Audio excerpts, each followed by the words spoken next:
Soybean खरेदी केंद्राच्या मुद्द्यावरनं विधानसभेत खडाजंगी झाली आहे। रिजेक्ट झालेलं सोयाबीन घेऊन वडेट्टीवार सभागृहात पोहोचले। 9% ओलावा असल्यानं सोयाबीन रिजेक्ट केल्याचा त्यांनी आरोप केलाय। अधिकारी केंद्र सुरू करण्यासाठी 4 लाख रुपये मागतो असा गंभीर आरोपही आमदार विजय वडेट्टीवार यांनी केलेला आहे। आपण काल जे उत्तर दिलं, मी काल आपण जे उत्तर दिलं त्यामध्ये आम्ही काही प्रश्न उपस्थित केले होते। अध्यक्ष महोदय, फार गांभीर्यानं सांगतो, बघा मी तुमच्या पुढे रिजेक्ट झालेला सोयाबीन पाठवत आहे। रिजेक्ट झालेला या सोयाबीनची प्रत पहा तुम्ही, शेतकरी वाचेल की नाही। अध्यक्ष महोदय, फार गंभीर आहे, शेतकऱ्यांच्या जीवन मरणाचा प्रश्न आहे म्हणून मी बोलतोय। हा सोयाबीन रिजेक्ट केला आहे, या शेतकऱ्याचं नाव आहे राठोड साहाव। हा माणूस आहे राठोड साहाव, हा माणूस आहे माहुरगड किनवट तालुक्यातील बोबगाव हे एक। हा रिजेक्ट होऊ शकतो का? तो शेतकरी रडत आला काल प्रश्न उपस्थित केल्यानंतर। हा दुसरा शेतकरी, अध्यक्ष महोदय, हा तिसरा शेतकरी, हे पूर्ण नांदेड आणि यवतमाळ जिल्ह्यातले शेतकरी आहेत, यांच्या नावासह इथे चिठ्ठी आहे। हा सोयाबीन जर रिजेक्ट झाला, फक्त 9% मॉइश्चर आहे, 9%।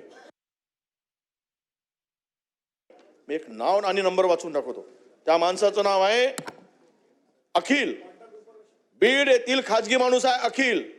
मोबाईल नंबर सांगतो 9970219645। हा माणूस प्रत्येक सेंटर मंजूर करायसाठी 4 लाख रुपये घेतो, 4 लाख रुपये। आणि नाव काय सांगतो माहिती आहे? तुमचे OSD अभिजित पाटील, आणि गरजेचं नाव सांगतो।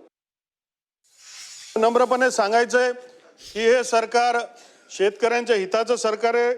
राज्याचे मुख्यमंत्री महोदय हे शेतकऱ्यांच्या हितासाठी संवेदनशील आहेत आणि म्हणून त्यांनी हा निर्णय घेतलाय की या केंद्राच्या योजनेमध्ये 23 क्विंटल हेक्टरचा जो नियम आहे तो महाराष्ट्रातला सर्वात हायेस्ट जो आहे तो पूर्ण राज्याला सरसकट लागू करायचा आणि त्या माध्यमातून ती खरेदी आजपासून करायचा अशा प्रकारचा निर्णय घेतलेला आहे। ठीक आहे। राज्यामधील अनेक जिल्हा परिषद शाळांमध्ये शिक्षकांची पदं रिक्त असल्यानं काँग्रेस नेते विजय वडेट्टीवारांनी विधानसभेत आक्रमक भूमिका घेतली। अनेक जिल्हा परिषद शाळांमध्ये शिक्षकच नाहीयेत, या ग्रामीण भागातल्या मुलांच्या आयुष्यासोबत खेळ सुरू असल्याचं वडेट्टीवारांनी म्हटलंय। यावेळी शिक्षणाचा स्तर उंचावण्याचा प्रयत्न सुरू आहे असं ग्रामविकास मंत्री जयकुमार गोरे यांनी म्हटलेलं आहे।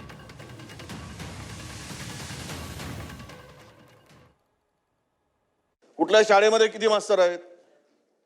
आज शिक्षणाकडे दुर्लक्ष आहे तुमचं, या विभागाकडे दुर्लक्ष झालेलं आहे। जरा तुम्ही मंत्री महोदय ग्रामीण भागात आहात, किती दिवसापासून हे जागा रिक्त आहेत, का भरत नाही?